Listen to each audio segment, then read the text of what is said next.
São 9h01 e a gente está iniciando agora os trabalhos de defesa da banca do Leonardo Ângelo Virgínio Souto. Gostaria imensamente de agradecer o pessoal da banca, mesmo porque receberam o texto aí com uns 15 dias só, né, de antecedência, e de repente isso é muito pouco. Mas desejar boa sorte para você, Léo, e novamente agradecer a banca. Você tem aí cerca de 40 a 60 minutos para fazer a sua apresentação, e após isso a gente passa a arguição. Tá ok? Tá ok. Boa sorte. Obrigado. Bom dia a todos. Queria também agradecer ao pessoal pela disponibilidade de participar da banca e de acrescentar a nossa pesquisa.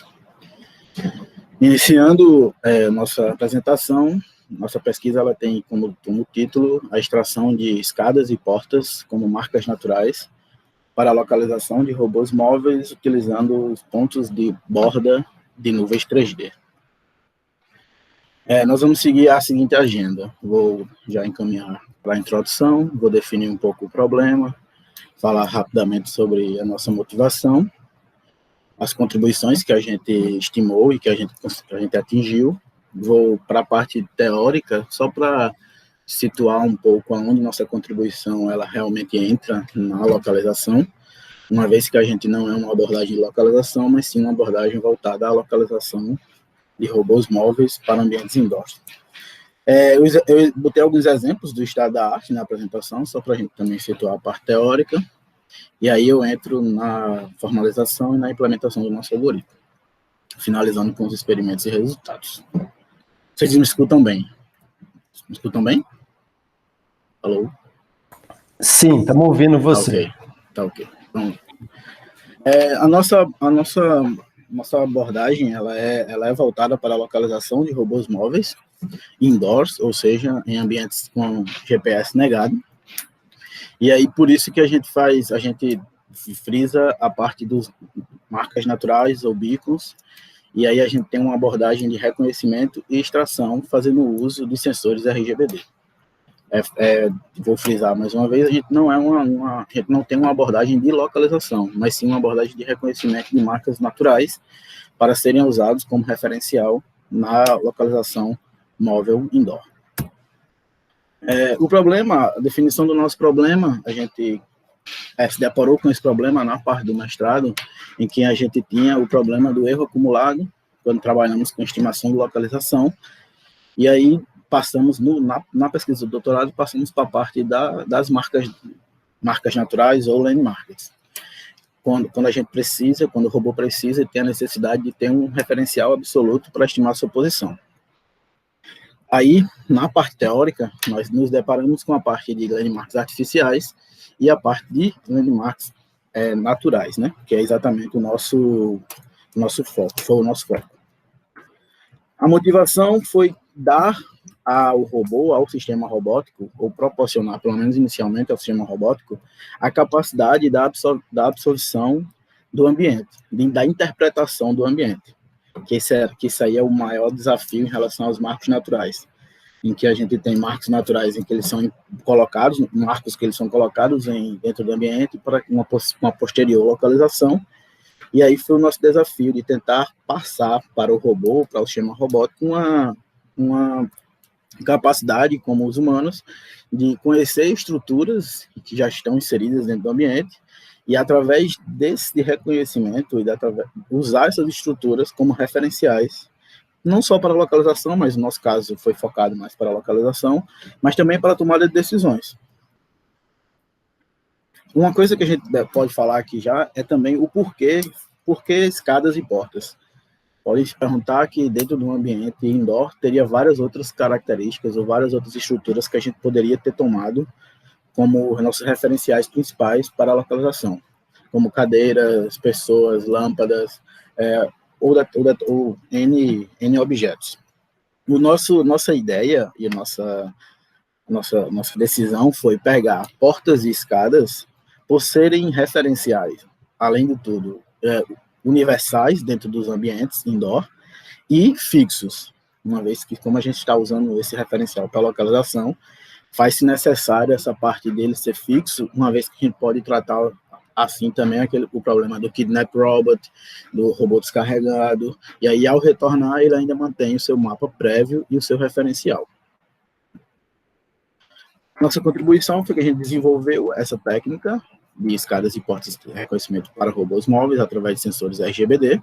Nossos testes foram reais, não fizemos testes em ambiente simulado, e no final da nossa pesquisa nós comparamos ainda com uma literatura, uma deep learning voltada para a parte de reconhecimento de portas e escadas.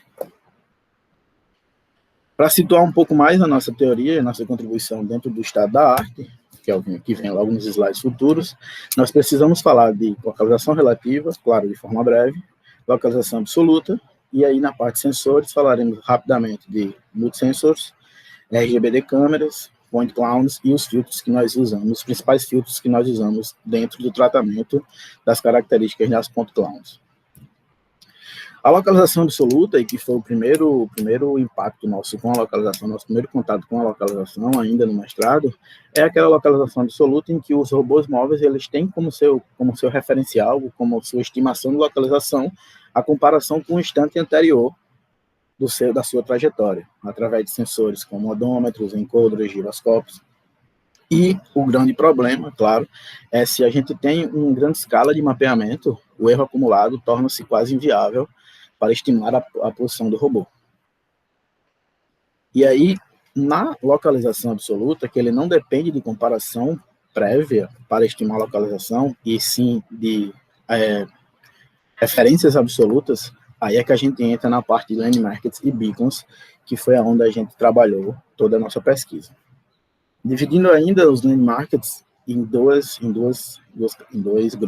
Os grupos de landmarks ativos, em que eles emitem algum tipo de sinal, ondas de rádio, Wi-Fi, luz, sonares, tudo isso são landmarks ativos, e os passivos, que são divididos em artificiais ou naturais. Artificiais, como, por exemplo, QR Codes espalhados pelo ambiente, e os naturais, que é exatamente onde nossa contribuição entra, é a parte de do sistema robótico ter a capacidade de absorver características do ambiente sem que a gente precise preparar o ambiente previamente para que ele possa se localizar. Que é exatamente temos abordagens no estado da arte em que eles chamam de landmarks naturais, porém elas são colocadas previamente. Isso torna-se inviável quando a gente traz para o cenário real de desastres, ou resgates, ou ambientes com incidência de radiação, e aí foi onde a gente teve mais a motivação da pesquisa, dar a capacidade de percepção ou de interpretação do ambiente. A fusão de sensores, só para situar e falar um pouco mais da teoria, é exatamente a junção dos outros dois dados, os dados de encoder, os dados de mapa, os dados de referencial absoluto. Nós trabalhamos com o Kinect versão 1 da Microsoft, que veio equipado no Xbox 360, em que ele tem uma câmera RGBD com resolução de 1280 por 960.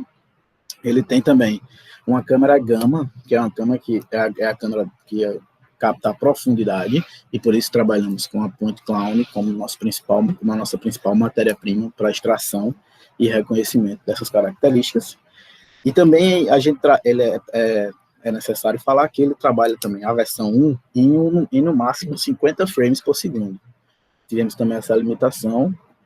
Tem-se também essa limitação no Kinect, e quando você trata de localização de robôs móveis, você tem o deslocamento do robô, e aí você tem que pegar essas informações ao decorrer da trajetória, e às vezes essa velocidade de frame ela traz muito ruído.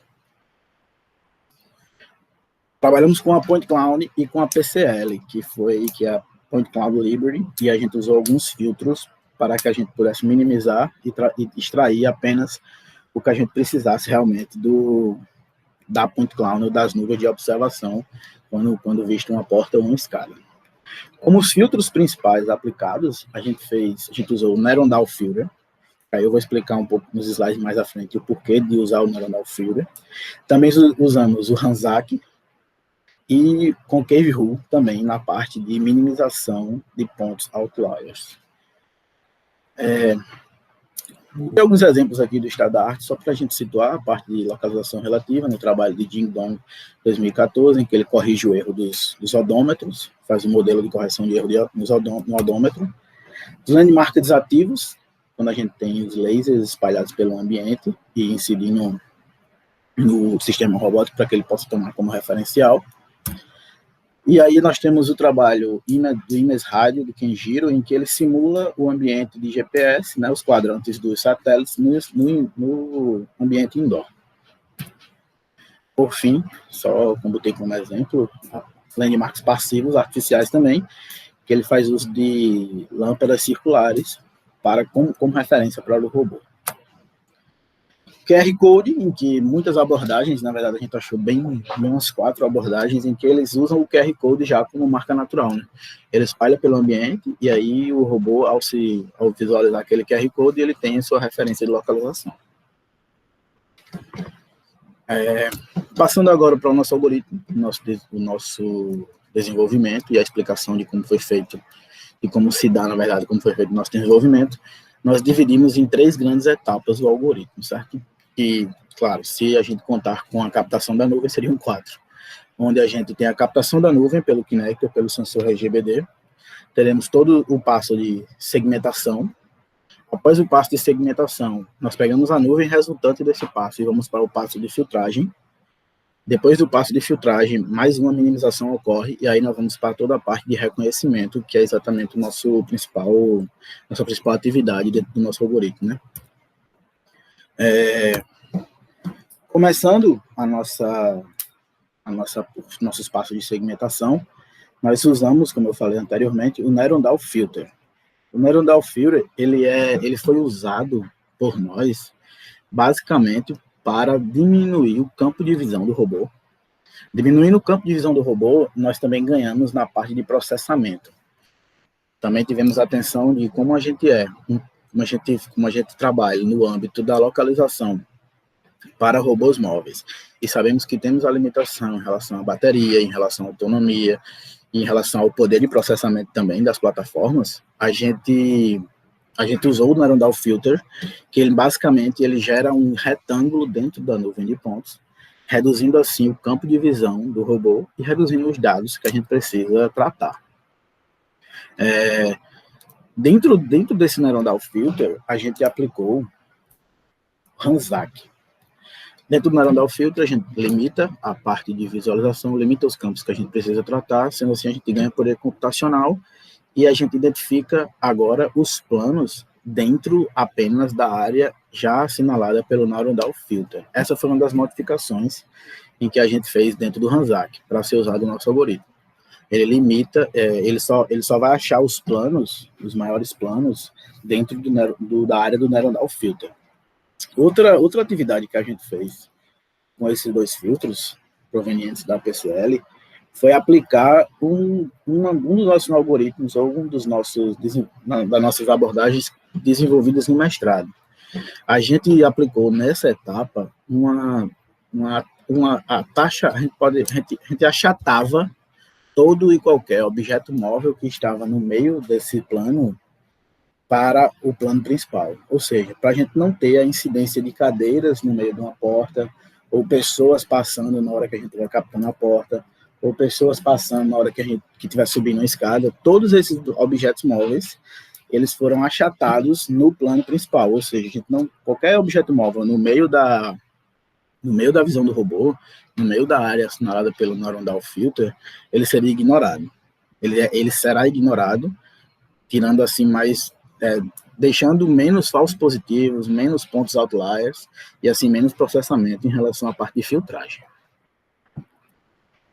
Esse aqui seria o resultado da aplicação do Neuron Filter, triângulo principal. O retângulo principal seria a área que a gente limitou o campo de visão, limitou, assim, a área de tratamento desses dados, limitou a quantidade de dados a serem tratados, e a gente mostra um exemplo, essa cadeira estaria no meio desse plano, porém ela não aparece, a nuvem de pontos dela não incide dentro do nosso retângulo. Nós pegamos apenas as bordas, a nuvem de pontos de bordas extraída pelo Hanzak dentro do Neuron Filter. Por a última etapa a última etapa da parte de segmentação seria a parte da detecção e minimização apenas da nuvem de borda do plano principal, dos planos principal. E aí a gente observou o seguinte: na parte da porta, nós teríamos, se ela estivesse fechada, nós teríamos 3 planos principais: o plano da parede, o plano da porta e o plano da parede de novo. Na parte da escada, nós teríamos os planos referentes aos degraus que estivessem ou que se encaixassem que se encaixam dentro do plano, dentro do retângulo do Neuron Dal Filter. E aí, por fim, nós temos a seguinte nuvem, quando passando desses passos. Assim como eu falei, na primeira imagem a gente tem a 0 graus, a observação de uma porta fechada, os 3 grandes planos, e aí essa nuvem de pontos, a gente só considerou os planos de borda, planos de borda dos planos principais. Por isso, só aparece o contorno das bordas do plano, tanto na porta quanto na escada. Tendo essa nuvem aqui como resultado, nós passamos para a parte de filtragem, em que a gente usou um algoritmo de minimização, o SL0 Minimization Norm. A partir desse algoritmo, ele teve a função de calcular as normais e minimizar o desvio padrão entre elas, né, de cada ponto. E com isso a gente tentou minimizar o ruído do sensor, uma vez que a gente teve muito ruído do sensor, e é fato falar também que pela limitação do Kinect, pelo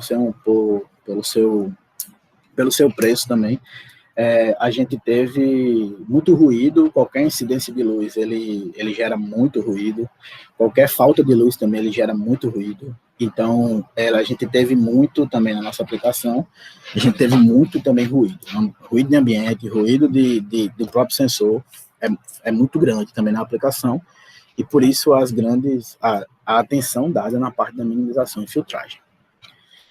Com essa normal calculada, e a nuvem, a gente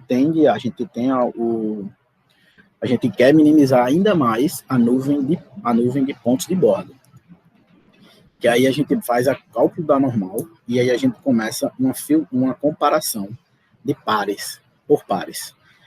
A gente compara todos os pares, de todos os pontos da borda, pares a pares, para que a gente verifique se o ângulo da normal deles são paralelos, ou se estão se aproximando de 90 graus. Se esses ângulos estão se aproximando, são igual a 90 graus, nós consideramos eles como pontos outliers, pontos de ruído, ou pontos de meio de plano, que aí não nos interessavam. O cálculo da normal também foi baseado no trabalho de Hope, de 92. Com isso, a gente usou aqui nessa parte, na parte de minimização, que é a parte final da parte de filtragem, nós usamos o Concave Rule, lá da PCL, para fazer o cálculo do ângulo da normal, para fazer a comparação do ângulo da normal, e aí sim tirar os outliers, minimizar ainda mais os outliers, e agora minimizar os pontos de bordas referente a meio de plano. Ou seja, nós ficaríamos agora apenas com os pontos das arestas, os pontos de borda referente às arestas dos planos. Que é exatamente esse resultado aqui da nuvem. A gente tem os pontos de borda referente apenas às arestas. De porta totalmente fechada, porta totalmente aberta, e aí entra aquela parte da desconsideração do objeto móvel dentro da porta, ou dentro da visão da porta. Aqui seria a nuvem de pontos de borda da escada, pontos de borda, só que não de meio de plano, apenas de borda de aresta. E aqui de uma porta totalmente aberta, só que numa observação de 45 graus. Com esse resultado agora, a gente passa para a parte de classificação. Entenda que o nosso algoritmo ele se caracteriza por toda essa minimização até que a gente possa chegar ao dado que a gente consiga mesmo reconhecer ou tratar o que é uma porta e o que é uma escada. Na parte de reconhecimento, a gente tem 4 subetapas, que é a primeira, a Cloud Projection, o Cluster Traveling, o jump e a classificação por fim. Na primeira parte, que a gente chama de Cloud Projection, a gente limita ainda mais o nosso campo de análise, o nosso conjunto de dados, ou seja, o que estava em nuvem de pontos, agora a gente projeta ela para um plano XZ, um plano 2D agora. Ou seja, o que antes era só a nuvem de aresta, agora a gente achata ela para um plano tendo um conjunto de clusters agora referente às arestas, ou seja, se for uma porta, nós teremos 4 clusters de pontos, que seriam nossas arestas achatadas no plano 2D. E as nossas escalas, nós teríamos a quantidade de degraus, só que agora achatada apenas na horizontal, referente aos clusters de degraus.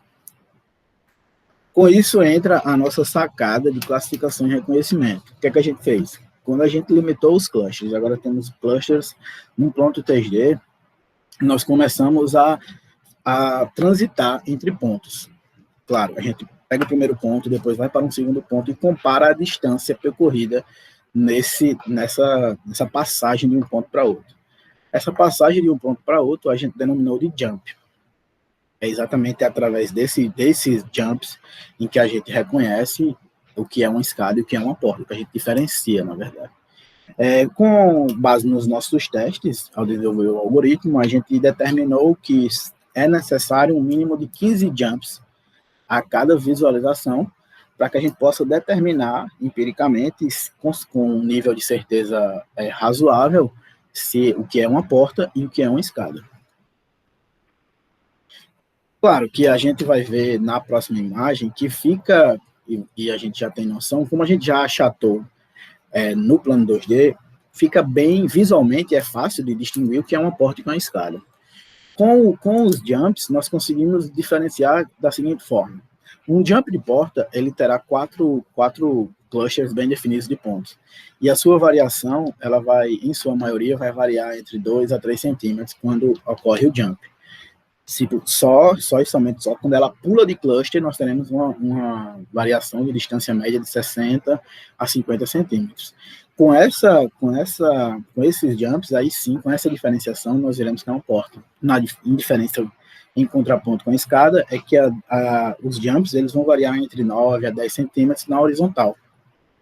Quando variam na parte vertical, eles passarão 10 centímetros, mas aí a gente sabe que caracteriza uma mudança de degrau. E aí seria exatamente a sacada de classificação, seriam os nossos jumps. Isso aqui seria a nossa nuvem projection já na parte que a gente tem como resultado na parte da projeção da aplicação. Na primeira imagem, a gente vê uma cloud da porta totalmente fechada. Na segunda, uma porta semi-aberta. Nas outras duas imagens de baixo, a gente tem os clusters de uma escada sendo observada a 45 graus e a outra numa escada sendo observada a 0 graus, que é exatamente o que eu falo. Outra coisa que é bom ressaltar é que esses jumps, eles são aleatórios, certo? A gente não necessariamente, a gente setou para que ele fizesse todo o primeiro cluster para depois ir para o segundo cluster, não. A gente colocou 15 pontos, 15 visitas mínimas, só que aleatórias. Por quê? Porque aí a gente sempre viu que nos testes, ele sempre fazia mais ou menos 3 pontos em um cluster e pulava para outro. Só que aí, mesmo fazendo 3 clusters pulando para outro, a gente consegue ver essa variação e consegue formalizar o que é uma escada e o que é uma porta através da variação de distância. Para experimentos e resultados, nós fizemos uso da plataforma Turtlebolt 2. A gente usou o Turtlebolt 2 com o Microsoft Kinect 1. Claro, ele é equipado com giroscópio, cronômetro, mas a gente não fez uso desses outros sensores.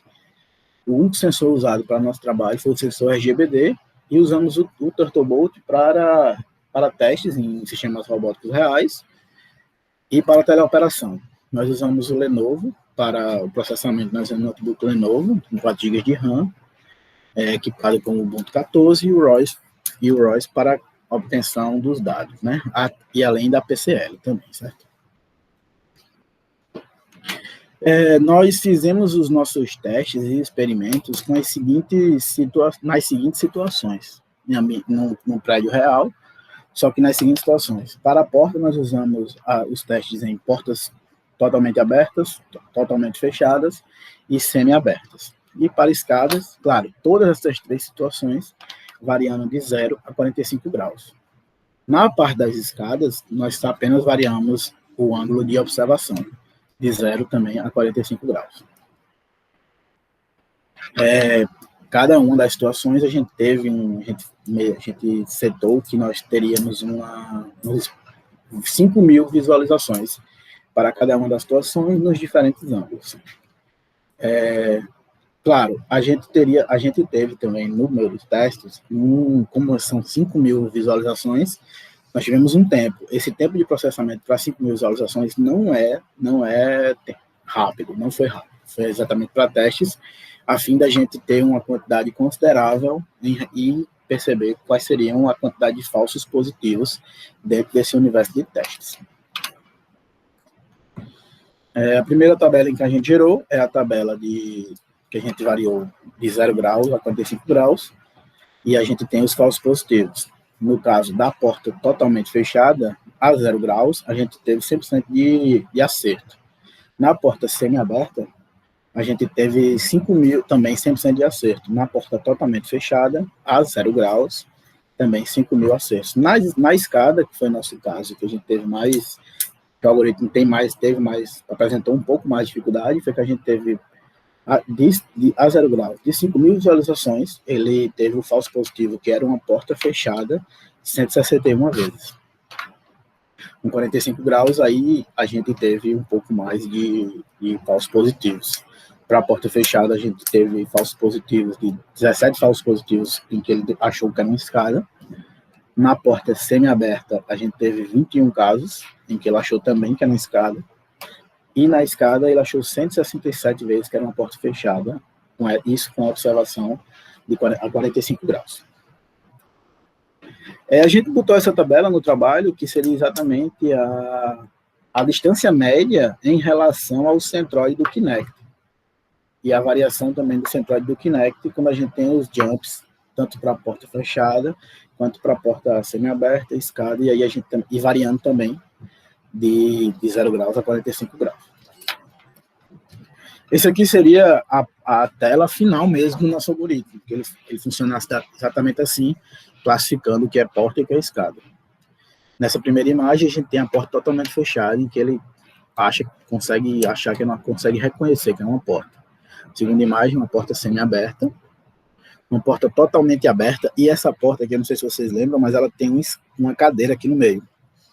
E aí a gente consegue, através do algoritmo que a gente trabalhou no mestrado, a gente consegue achatar essa cadeira no plano e aí desconsiderar ela para não trazer pontos de borda através ou ruídos dela.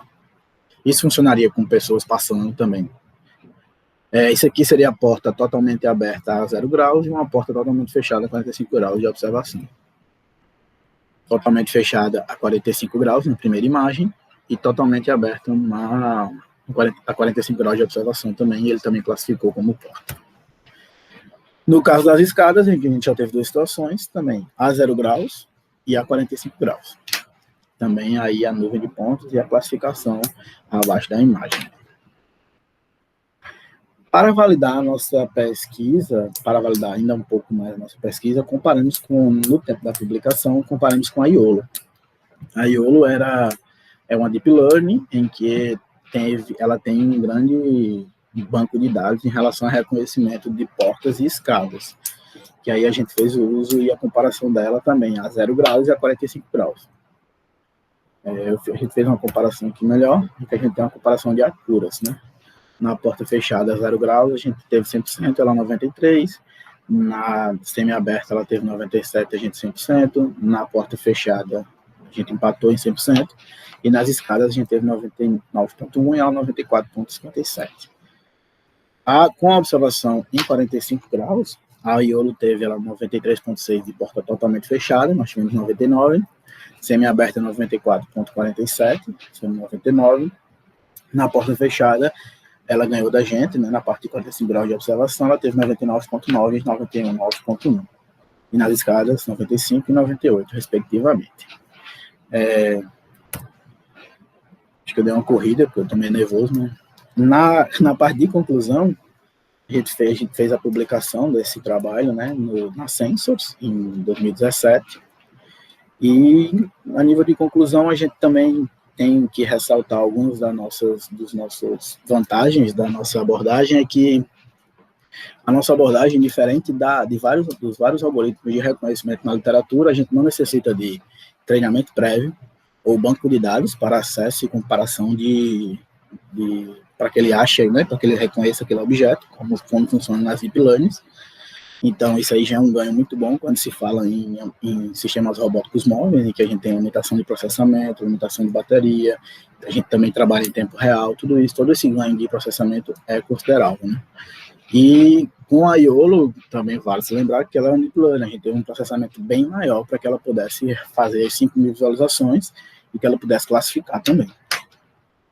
Por fim, a gente tem que, na nossa abordagem, teve 100% na parte de classificação de portas, seja ela qual a situação, aberta, semi-aberta, totalmente fechada, e na parte das escalas a gente teve 95,8% de sucesso no reconhecimento.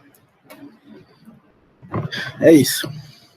Queria também agradecer ao professor Luiz Marques e ao professor Tiago por não me deixarem me sabotar mais uma vez, e estou muito grato aqui. Obrigado.